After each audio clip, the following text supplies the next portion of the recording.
তোর ছোট ভাই তার বউ আমার বাড়ি থেকে বাইর করে দিছে। কত যাওয়ার কোনো জায়গা নাই, ভিক্ষা করতেছি।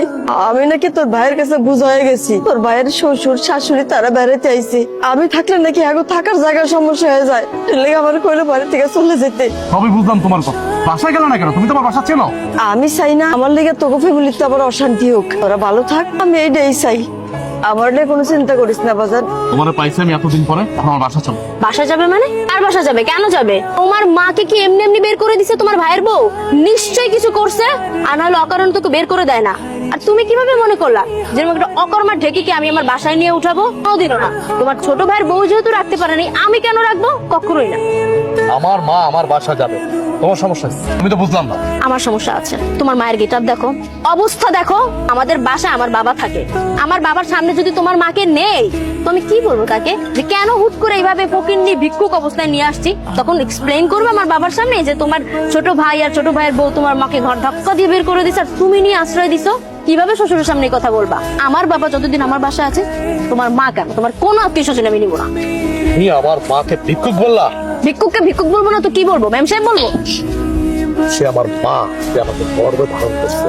তুমি যদি আরেকটা কথা বলো হরিনাম মা, চলো তুমি আমার বাসা চলো। আমি দোয়া করি তোরা ভালো থাক, আমার জন্য অশান্তি দরকার নাই। ভালো থাক বাবা। মা মা, তোমার এত বড় সাহস, তুমি রাস্তাঘাটে আমার গায়ে হাত তুলছো, তাও আবার তোমার ওই গরিব ফকিন্নি মার জন্য। দেখো, মুখে লাগাম দাও। আমি বলতেছি মুখে লাগাম দাও। তুমি আমার মাকে আশেপাশে কথা বলছো, এই জন্য আমি তোমার গায়ে হাত দিচ্ছি। আমি কি মিথ্যা কিছু বলছি? হ্যাঁ, যা সত্যি আমি তাই বলছি। তোমার মা তো একটা অলক্ষী। তোমার মা যদি এতই ভালো হতো তাহলে তোমার ছোট ভাইয়ের কাছে টিকতে পারলো না কেন? হ্যাঁ, সেটাও তো তার ছেলে। তোমার ছোট ভাইয়ের বউ কেন তোমার মাকে রাস্তায় বের করে দিল? হ্যাঁ, নিশ্চয়ই কোন আকাম কুকাম করছে, আর না হলে চুরি করছে হয়তো বা, এই জন্যই ঘাড় ধাক্কা দিয়ে বের করে দিছে। আর তুমি কিভাবে ভাবলা এরকম একটা চোরকে আমি আমার বাসায় নিয়ে আসবো? তাহলে আমি এক কাজ করি, তুমি আমার মাকে আজে বাজে কথা বলার আগে, তোমার বাপ তো আমাদের বাড়িতে থাকে তাই না? আমার কাছে থাকে, শ্বশুর বাড়ি থাকে। তোমার বাপ তো একটা নির্লজ্জ বেহায়া। এক কাজ করি, তোমার বাবাকে এই বাড়ি থেকে বের করো। তুমি কি বলছো সব? আমার বাবাকে বের করে দিবা মানে? কেন চুপ থাকবো? এখন লেগে গেছে না? এখন লেগে গেছে। নিজের বেলায় 16 আনার, পরের বেলায় 1 আনা না। শোনো, তুমি ভেবেছিও না আমি তোমাকে কখনো বলছি, এখনো বলি, এটা কিন্তু আমার কথা না। এই রাস্তাঘাটে যে মহিলাটা ভিক্ষা করতেছে, এটা কিন্তু আমার মা। আমি তার কারণে কিন্তু পৃথিবীতে আসছি। তুমি এত বড় বড় কথা বলতেছো। পারবে তুমি তোমার বাবাকে এই বাড়ি থেকে চলে যেতে? পাঠায় দিতে পারবে? তুমি যেমন পারবে না, ঠিক আমিও তেমন পারবো না। আমার মা রাস্তায় ভিক্ষা করতেছে, আমি এটা দেখবো? পৃথিবীর কোনো পুরুষ পোলা এটা দেখবে তাকায় তাকায়া? তার মাকে অবশ্যই বাসায় নিয়ে আসবে। তোমার মা তোমাকে জন্ম দিলেও আমার বাবা কিন্তু তোমার মায়ের থেকেও বড় দায়িত্ব পালন করেছে। হ্যাঁ, ওই ছোটবেলা থেকে সন্তানকে বড় করা এটা আহামরি কোনো বিষয় না, কিন্তু তোমাকে কিন্তু আমার বাবা চাকরি দিয়েছিল, যার কারণে তুমি এখন পর্যন্ত এই শহরে টিকে আছো। গ্রাম থেকে উঠে আসছিলা, ভুলে গেছো তুমি? আমার বাবাকে যদি তুমি এই বাড়ি থেকে বের করে দেওয়ার কথা বলো তাহলে ওটা হলো তোমার অকৃতজ্ঞতা, বুঝতে পারছো? তোমার মা কাজের মহিলা, আমার ভাই আসছে, তোমার মাকে তো জীবনও দেখে নেই। তোমার মার এই বেশভূষা দেখে আমার ভাই মনে করছে যে উনি এই বাড়ির কাজের মহিলা। এখন খুব ভালো লাগতেছে না শুনতে? তোমাকে আমি বারবার বলছিলাম যে তোমার মাকে এই বাড়িতে রাখার দরকার নেই।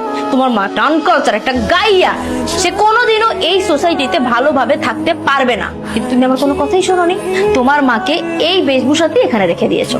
এখন আমার ভাই কাজের মহিলা মনে করছে, ওর দোষ কোথায় এখানে? তোর ভাই আমার মাকে কাজের মহিলা বলছে, আর তুই সেটা নীরবে হজম করে নিলি? তুই সেটা প্রতিবাদ করবি না?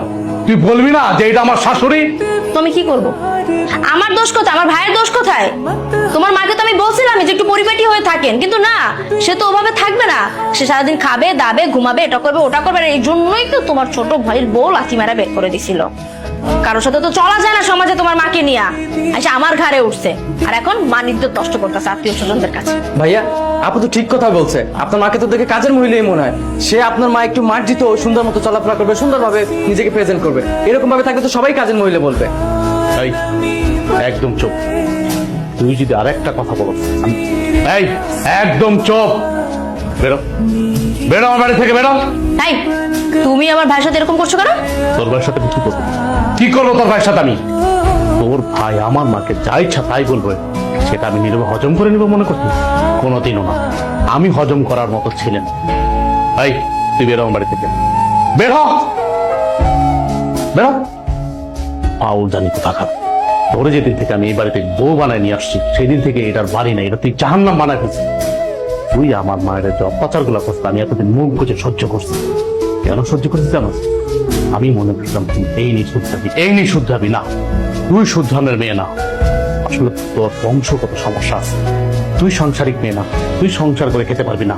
তো আমি তোর এই ফ্যামিলিতে, আমার এই বাসায় আমি আর এক মুহূর্তে দেখতে পাচ্ছি না। তুই এখন এই মুহূর্তে আমার বাড়ি থেকে বেরোবি। আমি তোর ডিভোর্স লেটারটা পাঠাই দেবো। বের হ আমার বাড়ি থেকে, বের হ। বাবা থাক না, এসব বাদ দে। মা তুমি কোনো কথা বলবা না। একটা মানুষের সীমা থাকে, ও সীমা লঙ্ঘন করছে অনেক আগেই। পরে অনেক আগে উচিত ছিল এই বাড়ির থেকে বের করে দেওয়া, কিন্তু না, আমি সব নীরবে হজম করছি। আর হজম করবো না, অনেক হয়েছে। তুই একটা বাইরের ছেলের সাথে, তোর খালাতো ভাইয়ের সামনে তুই আমার মাকে কাজের মহিলা বলে তোর ভাই, আর তুই সেটা মজা নেস না, মজা নেস। এই আমি গরিব, আমি গ্রামের ছেলে, মানলাম। তোর বাবা আমাকে সহযোগিতা করছে, সহযোগিতা করে ভালো একটা চাকরি দিয়েছে। আমি তো এই জন্য তোর অনেক ভালো রাখছি। তুই বলতে পারবি তোর কোন দিক থেকে আমি অসম্মান করছি, বা কোন দিক থেকে আমি তোর কমতি রাখছি? তাহলে তুই আমার মার সাথে এমন করছিস কেন, এমন করছিস কেন? তো আমি তোর সাথে কোনো কথা বলতে চাচ্ছি না, আমার মাথা রক্ত উঠে গেছে। তুই এখন এই মুহূর্তে আমার বাড়ি থেকে বের হবি, আমি তোর ডিভোর্স লেটারটা পাঠাই দেবো। যা বের হ আমার বাড়ি থেকে, বের হ। মা তুমি কোনো কথা বলবো না। আমি তো হচ্ছে একটা কুলাঙ্গার সন্তান। মারে দিনের পরে দিন অত্যাচার করছে, আমি নীরবে সহ্য করছি। কিচ্ছু বলিনি তোর, কিচ্ছু বলি নাই। কিচ্ছু না বলাতে তুই মাথায় উঠে গেছিস না? আর না, তোর সাথে আমি আর কোনো প্যাচেল পারবো না। বেরো, বেরো আমার বাড়ি থেকে।